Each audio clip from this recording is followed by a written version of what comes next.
Hello friends. In this video I'm going to show you how to make your own gajarah at home. It's super straightforward. You need a few things. The first thing you'll need is this wire.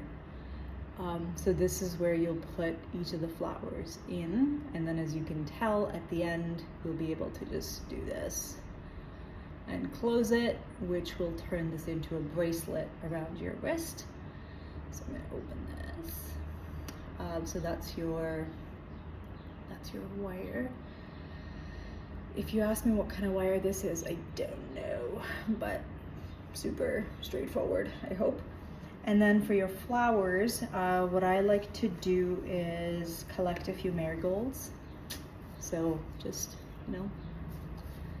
collect a few marigolds, and then pull some roses, so here, and then have a few jasmine flowers. So for jasmine, everyone has their own preference, but really what you're going to be doing is punching a hole through here, through this like little stem here. So you want to make sure that it's a good stem. You can do either like closer buds or flowers that have already bloomed. So for example, if you look at this one, this has a lot of buds in it. Usually it'll have a little bit of a longer life, because then over time the flowers may bloom a little bit, depending on moisture, of course. So there's a few kinds of, you can get really fancy with these. So a simple one with motia, as you can tell, looks pretty around your wrist.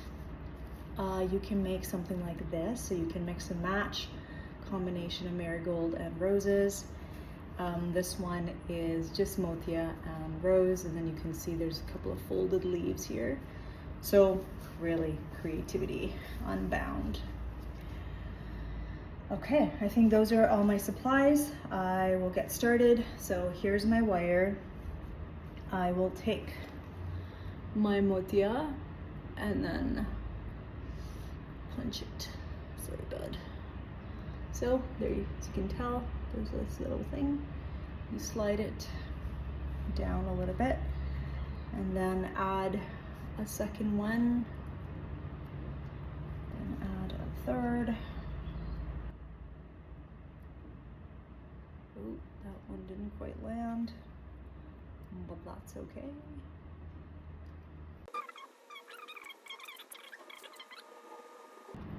Okay, so as you can tell, now mine is not going to be anywhere nearly as tidy as this beautiful one, but gets the job done. It's still pretty and feels beautiful. So what you can do is push these to the back, and you'll probably notice that sometimes these flowers will fall off. That's okay. We still love them.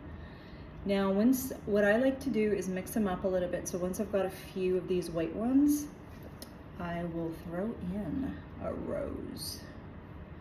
So for a rose, I like to puncture it in here, so that it gets a little direction. Like so, and then add a couple more.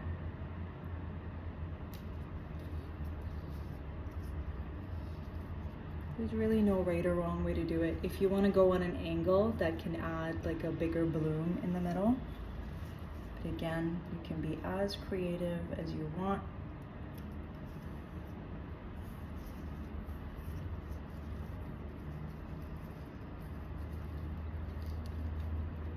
So there, I put these in two different directions, so it looks nice and full.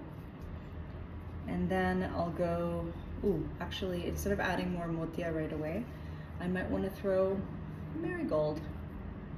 So for a marigold, just so this then doesn't end up taking up too much space on the wire itself, I like to puncture it through here, through there.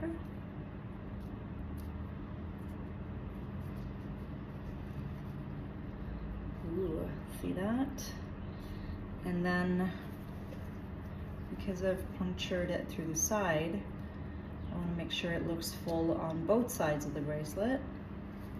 So add another one and place it, ooh, let me show you, like so. So you have one facing that way, one this way, and that way it's like, it looks nice and full in here. If I want to create a little symmetrical feel, I'll add some roses on this side. 2, 3 roses, just like I did on the other one. Now, if you don't want to see too much green, you can always take the leaves off. So you can take these off.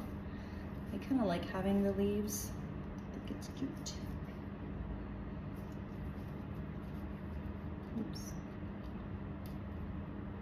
So this is a good tip. It'd be important to make sure that your puncture is not just going through the petal, the red petals, but actually going through the green part. I'm forgetting my botany classes, so I don't know what it's called. Sorry. There. So we've got 3 roses, marigolds in the middle, and then I'm going to finish it up with some more motia on this side. So when I was doing this last night with my mom, Maji was putting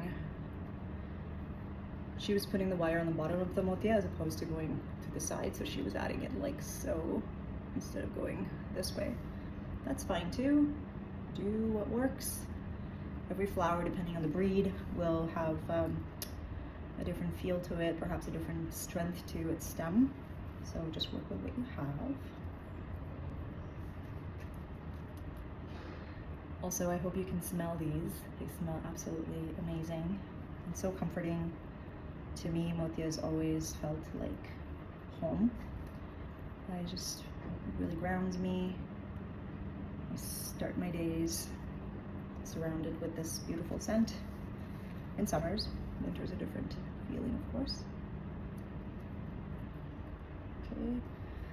Now, I'm not very good at symmetry, so those of you who are, that's great. Okay, there you go. Depending on the size of your wrist, I have really tiny wrists, but depending on the size of the wrist, you want to make sure that it, sort of circles nicely.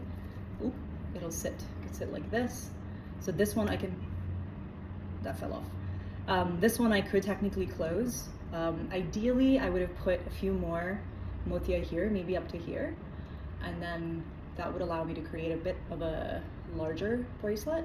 But just so you can see how to close it, I would just put this wire in through here, and boom, you can create whatever size works. You can cut this off, and I don't have my cutter right now, but cut this off, and then this way it will just sit on your wrist. Pretty. I hope you make lots of these, and every time you make one, I hope you feel loved and held and cared for. Bye.